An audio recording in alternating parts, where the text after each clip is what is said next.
और अमर means army martial arts routine. Okay, army martial arts. Unarmed combat, जब भी कभी हमारे पास कोई हथियार ना हो तो हैंड टू हैंड फाइट में गन नहीं हो। हाँ आइए आपको जी दिखाइए। सबसे पहले नाइफ की फाइटिंग दिखाएंगे कि अगर नाइफ के साथ फाइटिंग है, हमारे पास वेपन नहीं है, राइफल नहीं है, तो हमारे पास नाइफ हो सकता है। हाँ। फिर हो सकता है कि हमारे पास कभी संतरी हमें साइलेंट करने पड़ते हैं कि कई बार कुछ होता है, हमें कहीं पे रेड प्लान करनी है, कोई ऐसा ऑपरेशन जाना है, दुश्मन के पास वेपन है, हमारे पास नहीं है, जहाँ हमें साइलेंटली किसी के ऊपर अटैक करना है, तो वो चीज़। दुश्मन के पास राइफल है, हमारे पास नहीं है, फिर उसको कैसे टैकल करना है, उस चीज़ का आपको दिखाइए।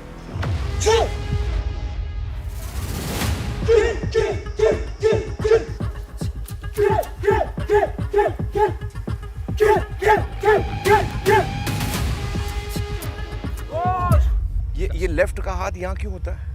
लेफ्ट का हमारी डिफेंस के लिए होता है। अच्छा, डिफेंस के लिए। Not only कि हम we are attacking at someone can hit us. One hand is defending we will use for defense and with the other we attack. Right.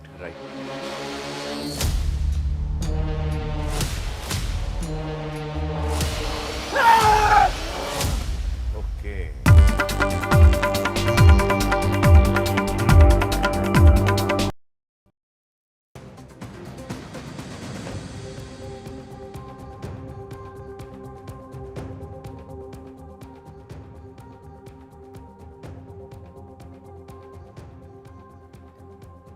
Hello and welcome. You're watching India Global. I'm Kaur. The next 30 minutes, we get you all the stories that matter and most importantly, a deep dive into what's happening around India's neighborhood with the present volatility in Nepal. Let's first get you the headlines and that big story, we decode that for you. Youth toppled Nepal Prime Minister Oli's government. Nepal Army Chief appeals for talks even as curfew remains on the streets of Nepal. What happens next? India Global tells you.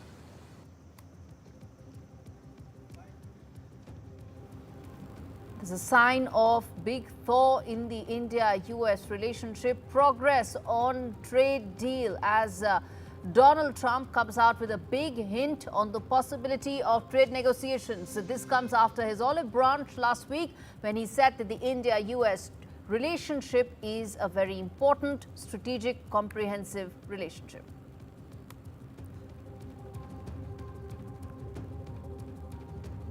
Israel strikes Hamas leaders in Qatar. Hamas negotiators targeted in the Doha strike. Qatar calls the attack as cowardly and reckless.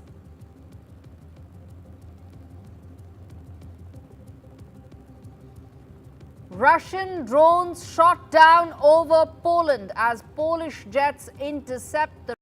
We all know animals have feelings. They depend on kindness, just like you and me. So imagine how they feel when they're beaten, starved, and unloved. Every minute, the RSPCA is called on to save animals in physical agony and mental torment. Live kickstarts, all eyes on Team India's first match.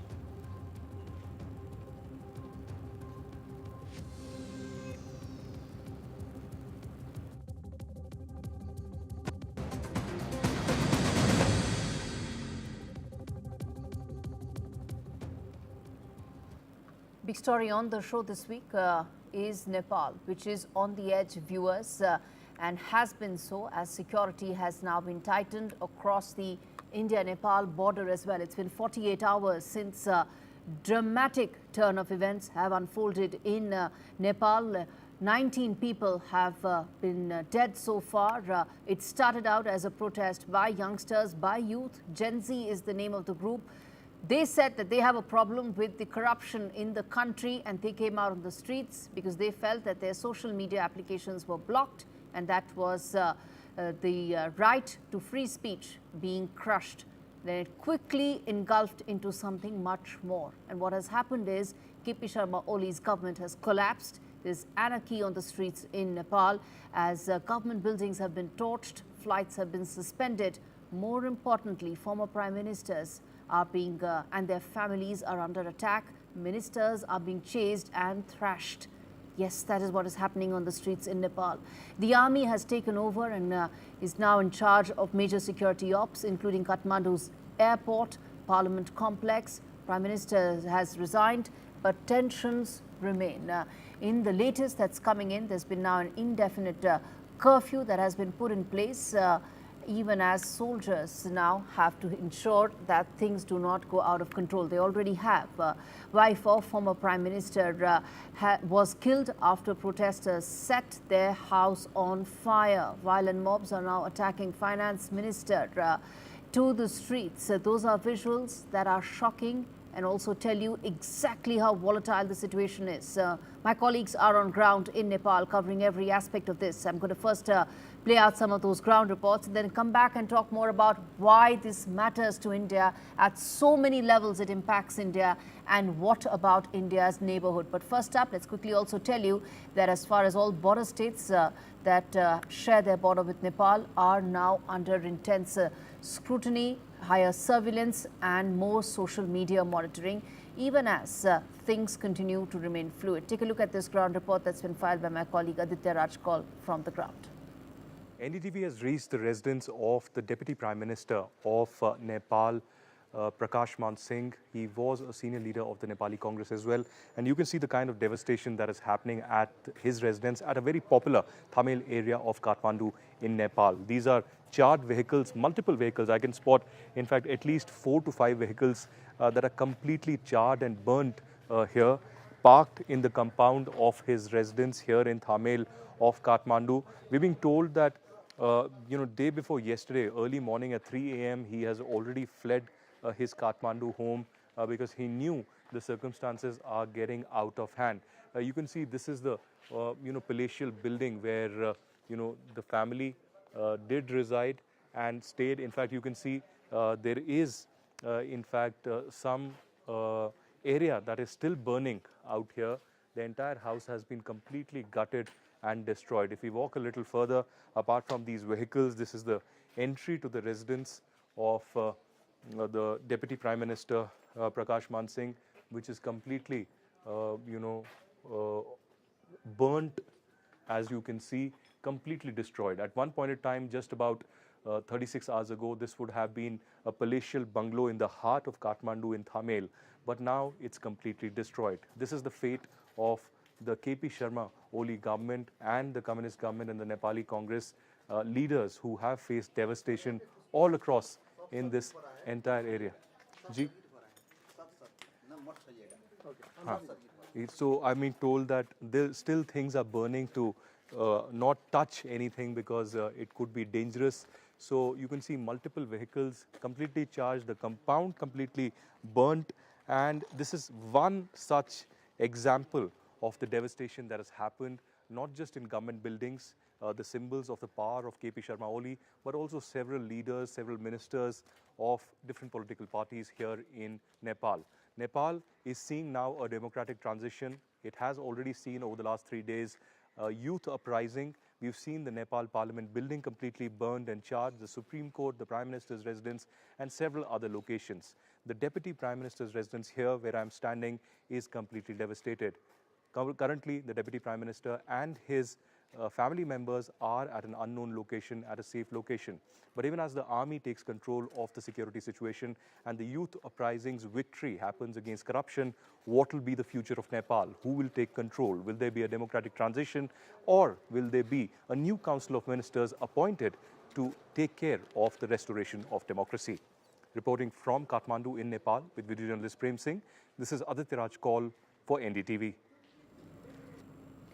India has come out with its fair set of advisories from travel to also ensuring that it keeps a very close watch on the India-Nepal border. But now let's quickly tell you, viewers, why what is happening in Nepal is unfortunately looking like part of a broader pattern. On your screens are some of those pointers of how things have unraveled in the Indian neighborhood, the subcontinent, in the last 4 years. First, in Myanmar. In 2021, you had the military junta taking control over after chaos had happened on the streets. India also has a very long and a very important aspect in terms of the India-Myanmar relationship, and what happens in Myanmar impacts the entire northeast for India. So that instability has continued. There's an expectation of an election this year that New Delhi has been pushing Myanmar to continue on. Next up, 2022, you had the Colombo issue. In fact, the world saw the instability that engulfed Sri Lanka. The president at that time, Gotabaya Rajapaksa, was ousted. He fled, and unfortunately, there were similar dramatic scenes of mob finding its way inside the presidential palace, taking parts of his furniture, parts of his tea sets as well, as he flew out on a military helicopter, saving his life. It happened after COVID because there was complete bankruptcy, and the people of Sri Lanka felt that the Rajapaksas had cheated them, and that is the reason that they fell into bankruptcy. Sri Lanka has just recovered. There's been an election last year, but it continues to have that financial strain. Next up, Pakistan, 2023. Imran Khan was ousted. Army took over via proxy. There was those elections. Elections in Pakistan are never fair. They are never democratic. It's always the army deciding which puppet it wants to support. But they supported Imran Khan the last time around. But in 2023, he actually did have support. The groundswell was in favor of Imran Khan, which upset the ISI and the army, which is why they propped up the Sharifs. And you have Shahbaz Sharif as the prime minister. That added to the instability because people who still are supporters of Imran Khan have been asking for him to be released, and that instability remains. Next up, 2024.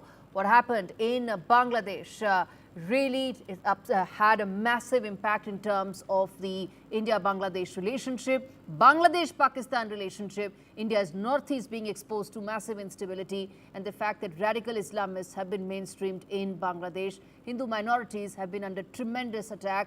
One of the most prominent voices of the Hindu minority community, Chinmay Krishnadas, has been behind bars since last year in November, facing sedition charges. And lastly, of course, what has unraveled in Nepal is you have the Gen Z uprising suddenly in 24 hours coming on the streets and taking over Nepal. So as you can see, India now lives under a very volatile neighborhood, and all these incidents, one need to connect them to identify that there is a pattern, possibly a pattern to this, and New Delhi needs to have a response to that in coming days. All right, let's now come back and tell you in terms of what's happening in Nepal, why it matters, and the many levels at which this is so important as far as Nepal is concerned. In Hindi, if you say there is a roti beti rishta that Nepal has with India, which is we break bread with people of Nepal, we have marital ties with people of Nepal. A lot of Indians have their relations, marital relations with those in Nepal, likewise, particularly in UP, Bihar, parts of Uttarakhand and others. And that is the civilizational, cultural, historical connect that people of India and Nepal have. And that is just part of why this is so important. In addition, there are these borders that India and Nepal have, which are very friendly borders. They're not hostile borders, which require those massive amount of garrisoning that you do in terms of what happens with Pakistan or even Bangladesh for that matter. So that tells you that how this impacts India. India's security risks have heightened, particularly in our border states. Instability will have an impact in terms of the cross-border trade. There are also shared rivers. As far as the entire regional development, that could have an impact. And the vacuum also does invite deeper Chinese influence. China has actually had a very significant influence in Nepal in the last 10 years. KP Sharma Oli was known to have a huge China bent. He spoke about Lipu Lake several times. He picked that up as an issue against India again and again. He may have gone, that thought hasn't gone, and China will use this opportunity to build on that vacuum. Let's get in our guests joining me on this edition, Rishi Gupta as well as Major General Binod Basnayak. Thank you so much, both of you, for speaking to me. And let me start with you, General Binod, in terms of how things are looking right now. India has been very carefully evaluating this because this impacts us at many levels, from the cultural, civilizational, historical connect to also the instability and the geopolitical ramifications it has. How do you see this, General Binod, sitting there in Kathmandu? How do you see this now in terms of the India-Nepal relationship? I think thank you for having me in the show, but I think you correctly brought out about the Nepal-India relations as a very close and cordial relations where we interact in many things. Looking at what has happened in the Kathmandu, the Gen Z peaceful protest, I mean, and the India and the Ministry of Foreign External Affairs press release that has come out has shown the closeness for freedom and democracy we both nations believe in. And our concerns, both Kathmandu and Delhi's concerns about the prosperity and stability of both of Nepal. But when you are talking about comparing the regions of the Southern Asia, though we have, there are similarities of what happened in Dhaka, what happened in Colombo, and a little bit in Pakistan. I don't see any similarities of what has happened in Myanmar. It was a complete military takeover, which is very different in Nepal. Pointing to our viewers the volatility. That's it. There are no similarities between Bangladesh and Nepal. We wouldn't want that at all. But I'm just saying the volatility for India's neighborhood. That's all I was pointing out. But go ahead, finish your point. All right. And so what I was trying to bring out is, I mean, there are problems here, but this protest did not come as a surprise. I mean, it was an ignorance. There were lots of protests at the beginning, starting of the year. 2025 alone had 3 protests, and which the political elites and the main political parties were very reluctant in addressing the national security challenges and the national challenges that Nepal was facing for its long-term stability. So this is what brought the Gen Z on the streets and how they have become successful. Now the only path is it's a constitutional vacuum that we're having. So we have to address, before it reaches a crisis, we have to be able, the government, the army, and the president's office has to be able to address it properly with the interim settlement, with an interim setup, and bringing back the law and order situation into back in track. Let's get in a word from Rishi as well. Rishi Gupta, Assistant Director at the Asia Society Policy Institute. Rishi, how do you see the India-Nepal relationship, and how do you evaluate how New Delhi would be now focused on in terms of the insecurity, the instability, the volatility that is coming out of Nepal?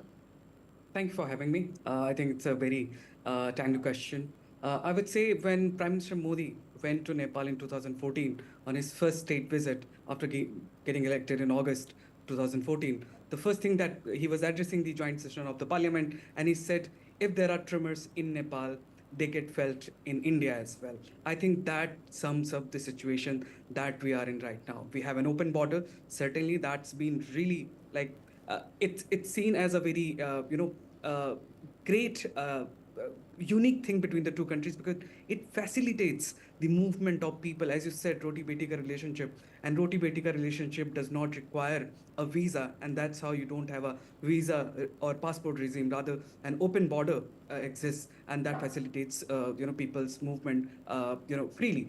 Coming back to what India can do right now, I would say India has been one of the key peace facilitators in Nepal.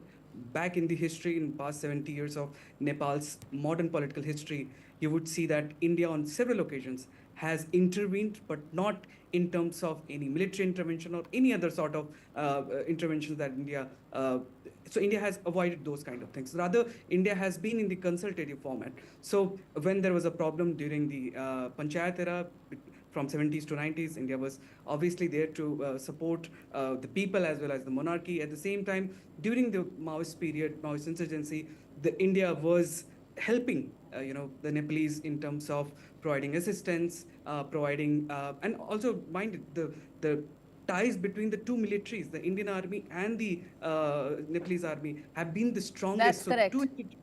So two institutions have been the most stable institution in both the countries. So I think whenever there is a problem, two armies talk, two institutions talk, and I think they are able to come out with some solid solutions. But again, in what India has said right now is, India is saying that we request people of Nepal to exercise restraint, and I think that's a very valid point. That's an important point.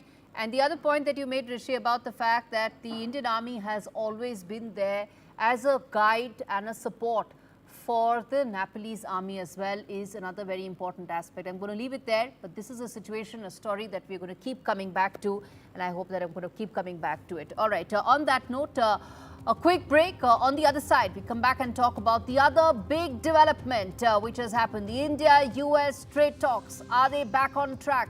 What are the areas that they will focus on? And how soon can a trade deal actually happen? All those details we get you after this very short break. Stay with India Global for that.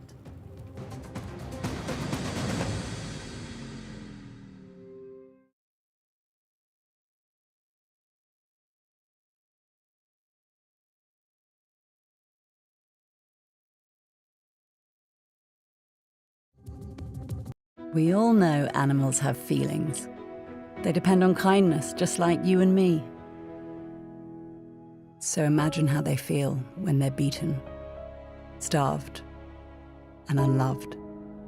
Every minute, the RSPCA is called on to save animals in physical agony and mental torment. It's unbearable to see the pain in their eyes.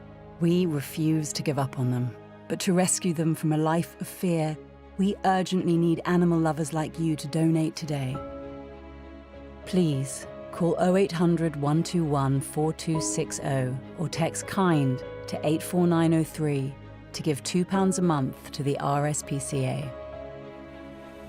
Your gift will help fund more life-saving rescues, more emergency treatment, and more gentle rehabilitation. Every month, you'll be helping to keep animals free from pain and sadness, so they can find the comfort and joy they deserve. Right now, across the country, thousands are suffering deliberate harm. But together, we can show animals what kindness feels like. Together, we can rescue them. So please, call 0800 121 4260, text KIND to 84903, or visit our website to start your monthly donation today. Thank you. Popping to the shops isn't as easy as it used to be. Ages. That's why I love Wiltshire Farm Foods meals. They're delivered straight to my door for free, and there's no silly subscriptions, which means I get all the flavour, with none of the faff, so I can put my feet up. Well, occasionally. Why not give them a call or go online? Wiltshire Farm Foods, that home-cooked taste, delivered.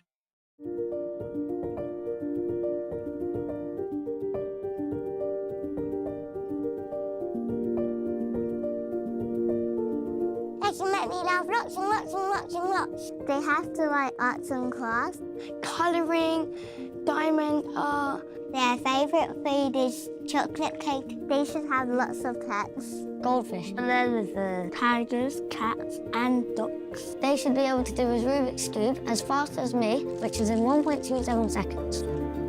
There can be a magician, so they can magically make me better. They would have to be caring. Strong.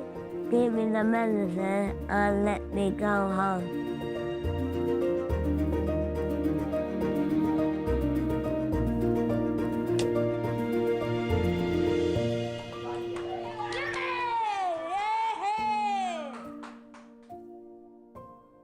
Thank you.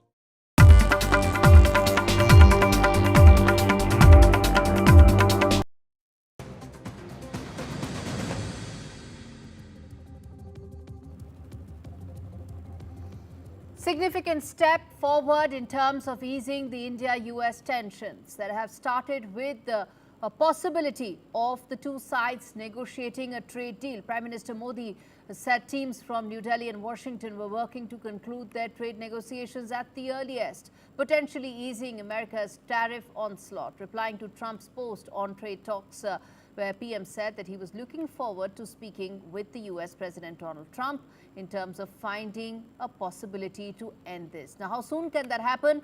Will there be particular areas where the trade deal would focus on more? And will that actually lead to the two leaders meeting at the sidelines of the UNGA later this month? Let's quickly now get in Jayant, Mr. Jayant, for more on this to understand what this could potentially mean.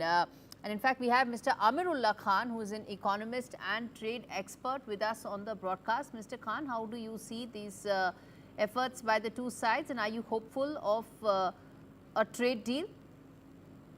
Yes, Gauri, it was coming. You see, even when there was this thought, seeming differences and this silence, it was but obvious that both the countries, two large countries that depend on each other for various things, have to talk. There is, however much you stand off, it is important for the deal to be taken forward. And see, the important thing is that for the United States, India is an important partner. And of course, for India, US is our largest trading partner. and a partner with whom we have a large trade surplus, unlike in China, where we have a big deficit. So it makes sense for both of us to talk. It was coming, it took some time, and it took its toll on the exchange rate, on the stock market. But given that now it is clear that at least at the very top, there is an inclination that the trade talks will begin, then it means that further down, where it actually matters. You see, in trade, it's not so much the president speaking to the prime minister that really makes any difference, not even finance ministers. It is really the trade secretaries who sit down and discuss the Absolutely. nitty-gritty. And I think that is going to happen. It will be interesting to see what sectors we are Absolutely. going That to is talk going to about. be the key fact. That is going to be Yeah. the key fact. I'm afraid, Mr. Khan, I'm running out of time, and that looks like the story here as well. Both sides are running out of time to really thrash out that deal. Viewers, on that note, switching focus and telling you about, well, the other aspect, shifting focus now to cricket, where India finally start their Asia Cup 2025 campaign with their Group A encounter against host UAE. This evening, the defending champions, who start as one of the favourites, aim to add a record extending 9th title to their name. We leave you with these shots as India get on to their campaign that starts this evening.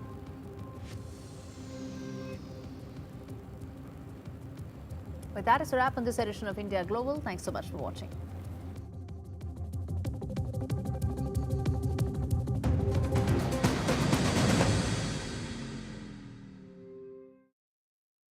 With Post Office Over 50's life cover, enjoy peace of mind knowing your family will receive a guaranteed payout when you're gone. UK resident 50 to 80, you're guaranteed acceptance. No health checks and from just £1.15 a week. Plus free 24/7 GP access with the health and wellbeing benefit.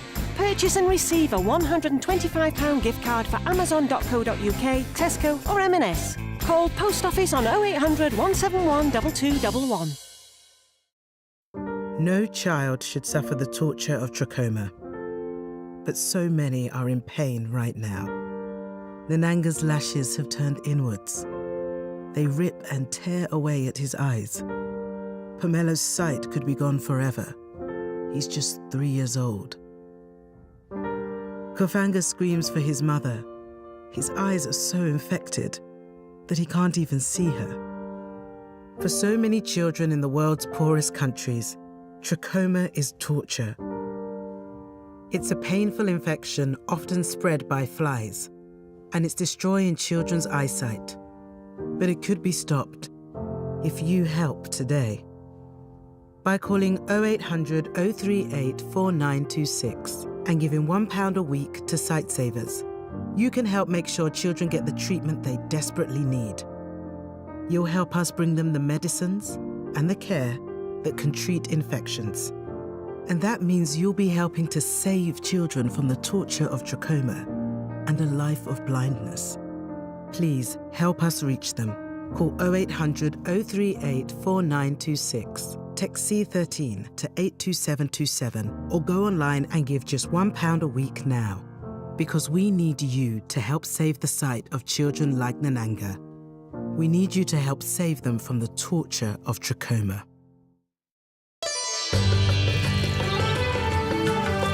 Sometimes it's the little things that remind us of them. Stay close, even when you're far apart. Send money worldwide with Remitly.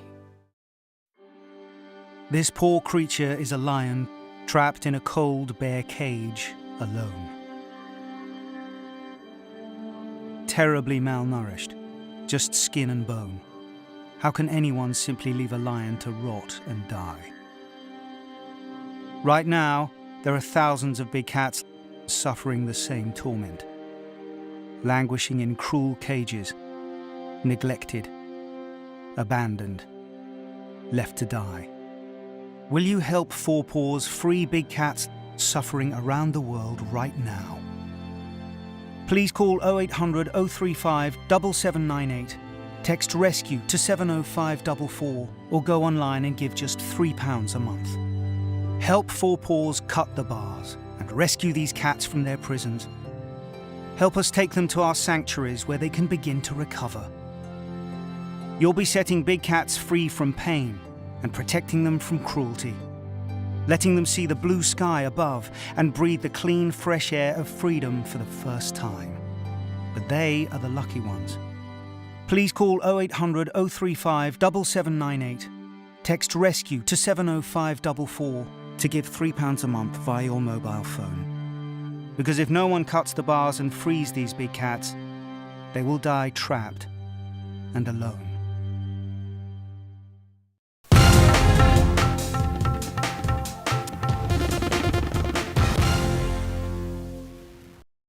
You can see right ahead a huge number of people have gathered. You can see saffron flags all over. But amidst all of this, you can also see a massive security cover. From policemen to the rapid action force, all of them, of course, have made their way here to ensure that the peace is maintained, law and order is maintained. Most of the BJP leaders who arrived here condemned the action by the state government. They've gone on to maintain that after Congress came to power, people, especially from the Hindu community, have not been able to celebrate their festivals, with peace. And there has been violence time and again, or some sort of disruption that has come in. Amidst this tight security, this Ganesha immersion, event is being carried out. BJP leaders were here, a part of this a little while earlier. While all of this is happening, the Congress says that the BJP is only trying to politicize this issue and also play with the sentiments of the people and disrupt peace and harmony. I spoke to a bunch of leaders who are a part of the protest. Let's listen to those reactions and also what the Congress leaders had to say about the BJP's presence here in Madhur. ಕೆಲಸ ಬರೀ ರಾಜಕಾರಣ ಮಾಡೋದೇ ಕೆಲಸ ಜನ ಭಾಗ ಮಾಡೋದೇ ಬೇಡ ಕೆಲಸ ಬರೀ ಬೆಂಕಿ ಕರ್ಕೊಂಡೋಗಿ ಒಂಚೂರು ಕಡೆ ಬೇರೆ ಇನ್ನೇನಿಲ್ಲ ಅಭಿವೃದ್ಧಿ ಕೆಲಸ ನಾನು ಆವತ್ತು ಹೇಳಿದ್ದೇನಲ್ಲ ದೆಹಲಿಗೆ ಹೋಗಲಿ ದುಡ್ಡು ತಗೊಬರಲಿ ನರೇಗಾ ದುಡ್ಡು ಕೊಡಿಸ್ಲಿ ಟ್ಯಾಕ್ಸ್ ದುಡ್ಡು ಕೊಡಿಸ್ಲಿ ಕಾವೇರಿ ವಾಟರ್ಗೆ ಇದಕ್ಕೆ ಮೇಕೆದಾಟು ಪರ್ಮಿಷನ್ ಕೊಡಿಸ್ಲಿ ಮಾದಾಯಿ ಪರ್ಮಿಷನ್ ಕೊಡಿಸ್ಲಿ ಅಂತ ಹೇಳ್ತಾ ಇದ್ದೀನಿ ಫಸ್ಟ್ ಆ ಕೆಲಸ ಮಾಡಲಿ ಎಲ್ಲೋ save Mandya in Mandya, mini Pakistan is creating. So when the procession Ganapati is going on, they are throwing the stones. I think the Congress government, without Congress support, without Congress government support, they can't do. Because Siddaramaiah means favor to Muslim. He told, because of Muslim vote, we won the election. They don't want any Hindu vote. They only Muslim vote. That's why they are doing all this. So I warn Congress people, I warn the Congress party also. If you do this in national level, Sonia Gandhi, Rahul Gandhi gone, only Modi. See, the Congress government, the chief minister, the deputy chief minister, the district minister, all of them are trying to get away from the responsibility. They are accountable. They just want to shift the blame elsewhere when the incident happened. Day before yesterday. What precaution the Congress government should have taken, they have not taken. Innocent procession is to have been unnecessarily, stones have been pelted on them. They have suffered because of the appeasement politics, divisive politics of the Congress party. They are not trying to uphold the law and order. They are not here for a law and order upholding. They are here to appease. Since they have not acted strongly, they have not protected their lives, they have not protected the rights of the people, they have failed. We have come here now to save the people, to save their rights, to save their practices. We are here for a solidarity. कौन पत्थर से मारा, उन्हें harmony disturb किया. कौन petrol bomb डाला, उन्होंने harmony disturb किया. कौन पाकिस्तान जिंदाबाद नारा लगाया, उन्हें हार्मनी डिस्टर्ब किया. कौन आग लगा करके दुकान को जलाया, उन्हें हार्मनी डिस्टर्ब किया. उनको मदद करके उनको केस वापस लाया है ना कांग्रेस ही. आप हार्मनी डिस्टर्ब किया. हम लोग अन्याय के खिलाफ है, न्याय के समर्थन के लिए आया है, धर्म के समर्थन के लिए आया है. अन्याय सहन नहीं करेंगे, उसके वजह से हम आया है. The Congress party and the Muslim community, some leaders, not all, some leaders, are targeting the Hindu workers who wanted to immerse the Ganesha idols. They have thrown stones on them. See, what is this nonsense doing? Say, when Eid procession was going, nobody thrown a single stone, and they are cooperated. Hindus are cooperative to everybody, but Muslims are not so. So that this government is also doing a appeasement of Muslims. But the Congress, the Chief Minister, the Deputy Chief Minister, all the leaders say you're here only to rile up emotions. You do politics based on, religion, and you're trying to, somewhere disturb the communal harmony here. Actually, there is no political involvement in these processions. But the problem is, Congress is creating that because they are doing the political. Now, while the issue, of course, in Maddur is sensitive, there's another issue in another part of Karnataka. This is the Malnad region in Shivamogga, where a couple of days ago there was Eid Milad celebrations that went about, and meanwhile certain videos have emerged of people allegedly shouting pro-Pakistan slogans. Now, the police, of course, say they have sent this particular video clip to the FSL labs to verify the content of this video. They are also in the process of identifying who these individuals are to ascertain if these slogans were indeed pro-Pakistan slogans. The BJP, of course, is coming down quite heavily on the government, saying that it is the appeasement mindset